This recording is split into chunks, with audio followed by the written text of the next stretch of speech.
2 3 আমরা সালমান শাহ ভক্তরা আবার চাই না আমরা রাজপথে নামি।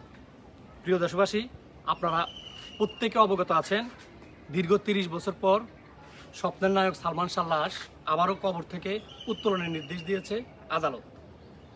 এবার অন্তত একটা সুষ্ঠু সমাধান আমরা চাই।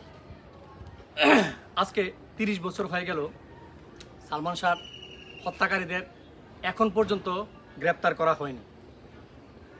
কে বা কাহারা স্বপ্নের নায়ক সালমান শাহকে হত্যা করেছে এটা পুরো দেশবাসী জানতে চায়।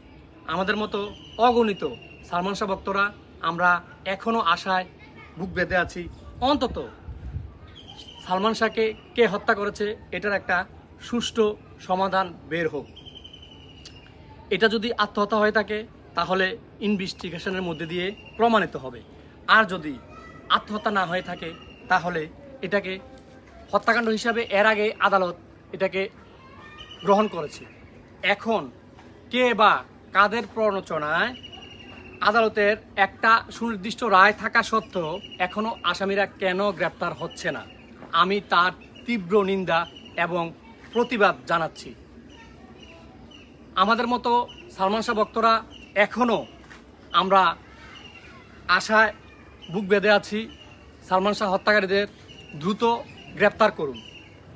আর না হয় আমরা পুরো দেশব্যাপী আন্দোলনের মাধ্যমে এর বিচার আমরা আদায় করে নেব। আইন আমরা নিজ হাতে তুলে নিতে চাই না। দেশে প্রচলিত আইন আছে, এই আইনের মাধ্যমে আসামিরা এখনও দেশে অবস্থান করতেছে। আপনারা জানেন কার উপরে এর অভিযোগ। আর একটা কথা আমি বলে রাখি, সালমান শাহ মা নীলা চৌধুরী, আমি তাকে মন থেকে তার জন্য রইল আমার দোয়া এবং ভালোবাসা। এই এক সন্তানহারা মা এখন পর্যন্ত সে যুদ্ধ করে যাচ্ছে তার ছেলের সুষ্ঠু বিচারের জন্য।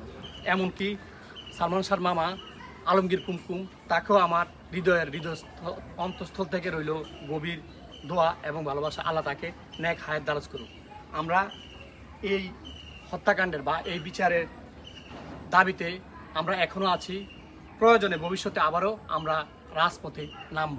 রাষ্ট্রের কাছে আমার অনুরোধ, এবার যে 30 বছর পরে যে আবারও কবর থেকে লাশ উত্তোলনের আদেশ দিয়েছেন, এটার মাধ্যমে আমাদের দীর্ঘদিনের যে দাবি, আমরা যে আকাঙ্ক্ষা, যে বুকে যে কষ্ট চাপা কান্না নিয়ে আমরা আছি 30টি বছর ধরে, আমরা এর একটা সুষ্ঠু সমাধান চাই।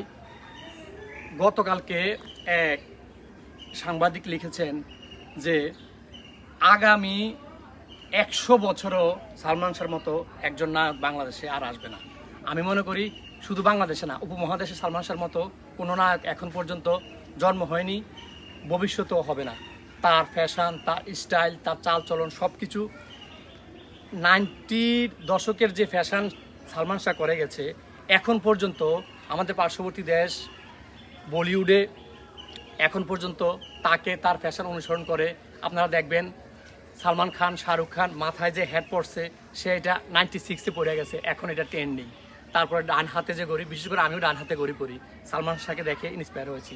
মাথায় যে হেড, কপালে যে রুমাল, মায়ের অধিকার ছবিতে এগুলো করে গেছে।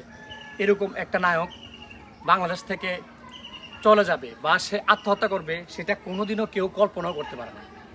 জনপ্রিয়তার তুঙ্গে থাকার পেছনে একটা নায়ক অগণিত বাংলাদেশের লাখো কোটি ভক্তকে কান দিয়ে চলে যাবে, সেটা কেউ কল্পনা করতে পারে না।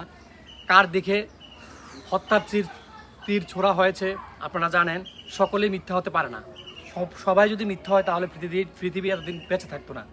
মিথ্যার ভর করে সবাই বেঁচে থাকতে পারে না। সত্য একদিন প্রমাণিত হবে। আমি আশা করি এবার অন্তত সালমান শাহ একটা সুষ্ঠু বিচার, যে আমাদের স্বপ্ননায়ক সালমান শাহ আত্মহত্যা করেনি, তাকে সুপরিকল্পিতভাবে হত্যা করা হয়েছে।